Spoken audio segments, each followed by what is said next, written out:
وزاره التربيه الوطنيه. ميرسي. صباح النور، مرحبا بك معنا على ايت راديو الصباح.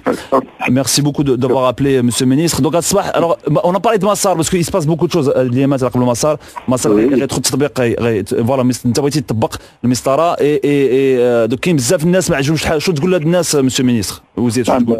بغيت نقول لهم بان اولا انا متفاجئ لان مسار هو غير مسطره اللي كتستعمل الحاسوب باش تعطي واحد الفرصه جديده للتحديد النقاط من جهه، وهذا فيه الامتيازات من الطلبه والاباء ديالهم. هذا هو هادشي اللي كاين. هذه كانت فجأة. اذا كان الان هما عندهم اسئله فيما يخص مسار وعندهم تخوفات، انا باغي نعرفهم لان كنجاوب عليهم.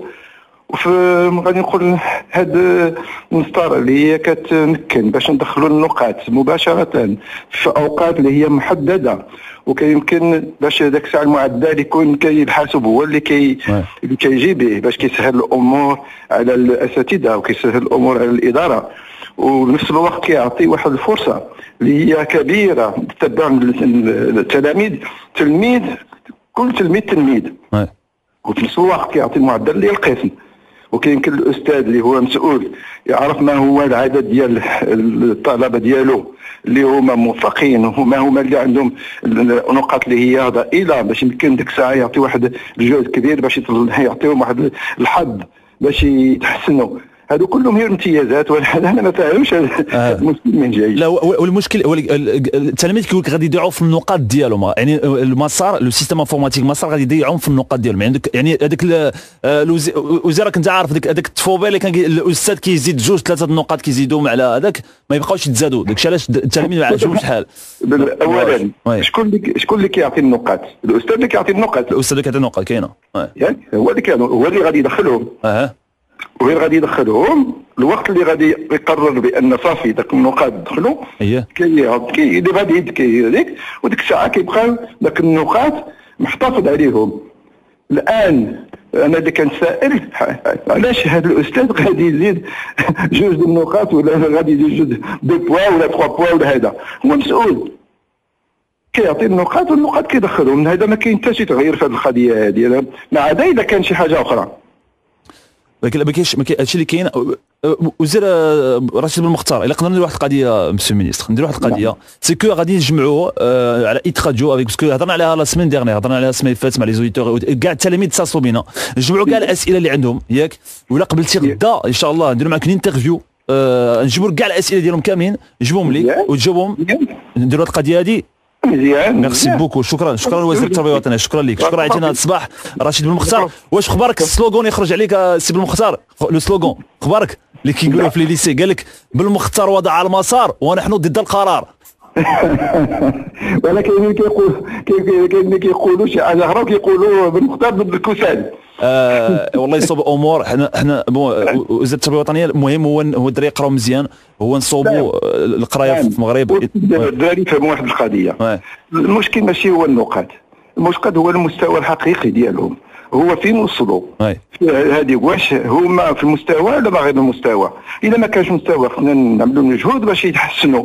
كما كان هما هي النقاط. انا نعطيك واحد المثال اللي كان وقع لي حيت كنت جامعه الاخوين.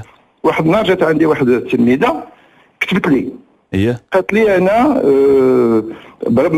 هذيك عندي معدل فيما يخص الانجليزيه باش ندخل مباشره القراءه والاساتذه ديالي قالوا لي لا خصك دوز 6 شهور وتقرا تزيد تقرا. هذا الشيء كتبت لي بالفرنسيه، كانت خصها تكتب لي بالانجليزيه لان كاينه باش تبين بالمستوى النيفو ديالها. قريت ذاك هذيك الرساله ديالها بالفرنسيه، لقيت ذاك 10 سطور فيهم تقريبا شي 30 غلطه. هادشي بالفرنسيه. عيطت لها قلت لها مزيان دابا فسر لي هذه القضيه ديال الانجليزيه. والاساتذه اش كيقولوا هاد السيده في الاورالمون عندها واحد المستوى، لكن في الكتابه ما عندهاش المستوى باش تمكن تقرا وتدخل تقرا مباشره مادات اخرى بالانجليزيه. خصها تزيد تحسن الكتابه ديالها بالانجليزيه.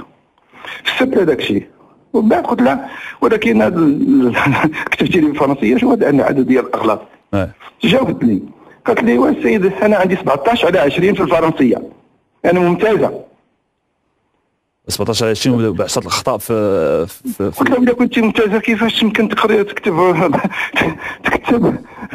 بالمرات الواحد ما كيعرفش النيفو ديالو. هذا الشيء هذا الواحد بالمرات ما كيعرفش النيفو ديالو. هذا النقاط ديالي عطاونا اساتذه وانا ممتازه، قلت له انت غير ممتازه، انت عندك 17 ولكن في الفرنسيه مفلسه. وي دوك خاصك كيفاش هذه اللي كتمشي هذيك ميدان الشغل، واش عندها شي حظ؟ لا ما عندهاش حظ، وهذا خصهم يفهموا التلاميذ. القضيه ماشي قضيه النقاط، القضيه هي قضيه ديال المستوى ديالو اللي نرفعوا منه، وبغيناهم يكون اذا كنت عندهم شي نقطه تكون تستاهل، وتكون ذاك الساعه نعرفوا بان احنا ماشيين في الطريق اللي هو مستقيم اللي غادي يوصلهم لواحد النتيجه. ما هذاك النقاط يمكننا كاع نحذفوهم في مره. خاص النيفو يكون مزيان، المستوى ديال التلاميذ يكون مزيان. النيفو يكون مزيان، هادشي اللي خصهم يفهموا. واخا شكرا لك بزاف. عيطتينا وزير التربيه الوطنيه هذا الصباح رشيد بن المختار. غدا ان شاء الله غادي نجمعوا كاع الاسئله ديال كاع التلاميذ اللي عندهم اسئله يعيطوا لنا ستوندار. كاين بزاف الحوايج اون تو لي مويان فيسبوك انترنت باش نجمعوهم. نتلاقاو غدا ان شاء الله باش تجاوبنا على كاع الاسئله. شكرا لك، شكرا بزاف مسيو مينيستر، ميرسي بوكو، بون جورني.